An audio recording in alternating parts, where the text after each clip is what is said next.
Assalamualaikum warahmatullahi wabarakatuh.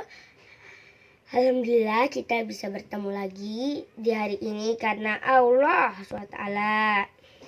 Kita bisa mengenal ulama-ulama lagi ya teman-teman.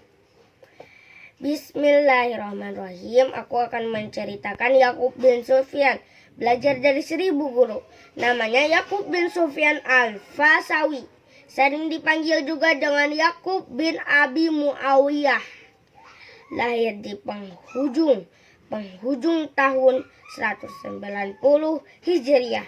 Di masa dewasa, ia dikenal sebagai ahli hadis perawi. Sejak kecil Yakub sangat mencintai ilmu karena cintanya ia rela melakukan perjalanan jauh untuk mendapatkan hampir semua negeri Islam. Tempat tinggal ulama dikunjungi tidak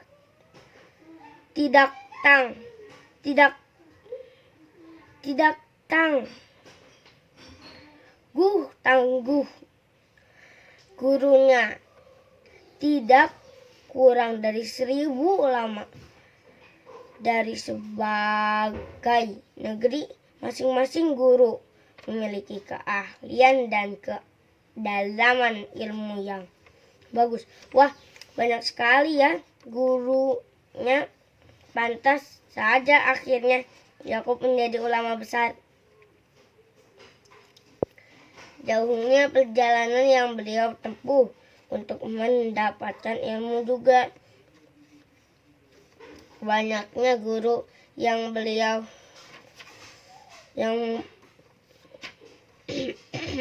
kunjungi.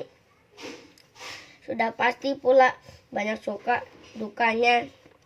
Banyak peristiwa alami. Salah satunya seperti yang ia ceritakan sendiri di antara seperti kisah perjalanan ia mencari ilmu berikut ini.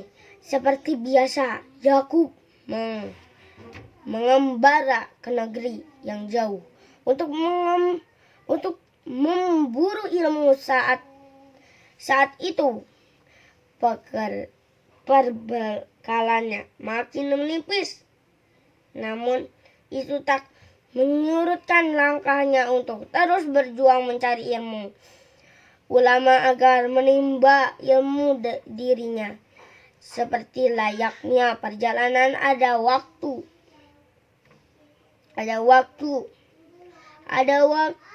istirahat, ada waktu untuk menginap. Ingin tahu apa kegiatan Yakub di perjalanan sembari mencari ilmu ya? Kalau siang di atas kendaraan, beliau banyak menghabiskan waktunya untuk membaca. Kok bisa ya? Padahal ia tidak naik bus atau mobil. Belum ada kan yang ada big hal atau keledai. Begitulah, karena sudah terbiasa, beliau merasa nyaman saja membaca di atas kendaraan atau sambil berjalan. Kalau waktu malam tiba, beliau mencari tempat menginap yang nyaman. Beliau nyalakan lentera untuk penerangan.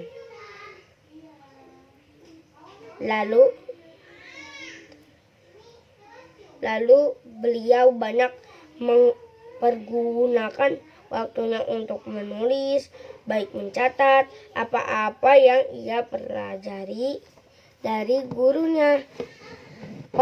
Pernah ditemuinya saat itu waktu malam. Seperti biasa beliau menulis yang diterangi sebuah pelita.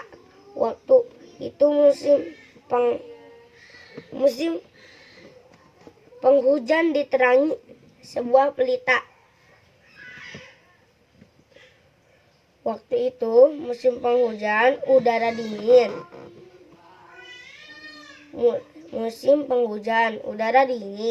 Tanpa diduga ada pacikan air yang mengenai kedua matanya.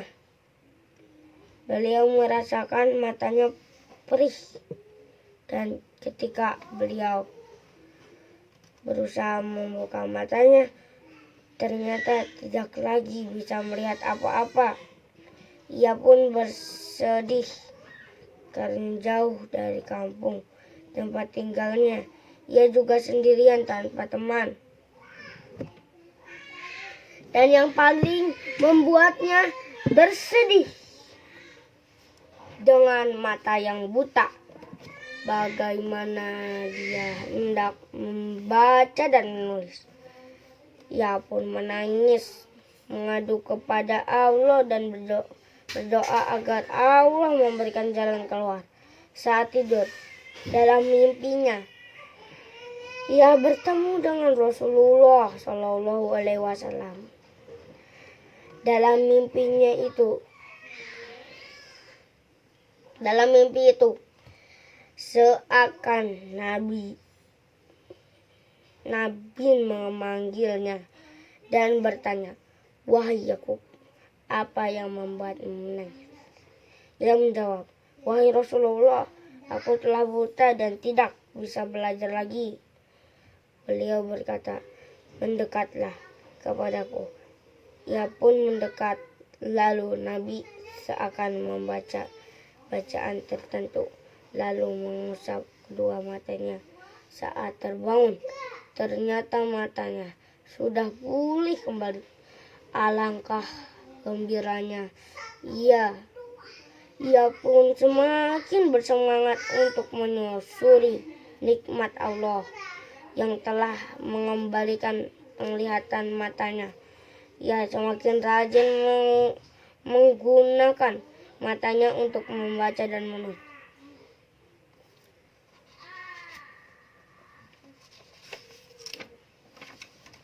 Nah, teman-teman bisa mengambil banyak manfaat dari kisah Yakub di atas. Kalau kita mengingat Allah di saat lapang, maka Allah akan mengingat kita di saat sempit. Hikmah yang lain, selagi Allah menganugerahkan mata kepada kita, bergunakan untuk membaca dan menulis, karena itu termasuk tanda syukur kita kepada Allah yang menganugerahi kita mata yang dengannya kita bisa melihat. Terakhir, untuk mendapatkan ilmu memang perlu melakukan perjalanan seperti kata ulama. Al ilmu yu'ta wala ya'ti. Ilmu itu didatangi, bukan ditunggu kedatangannya.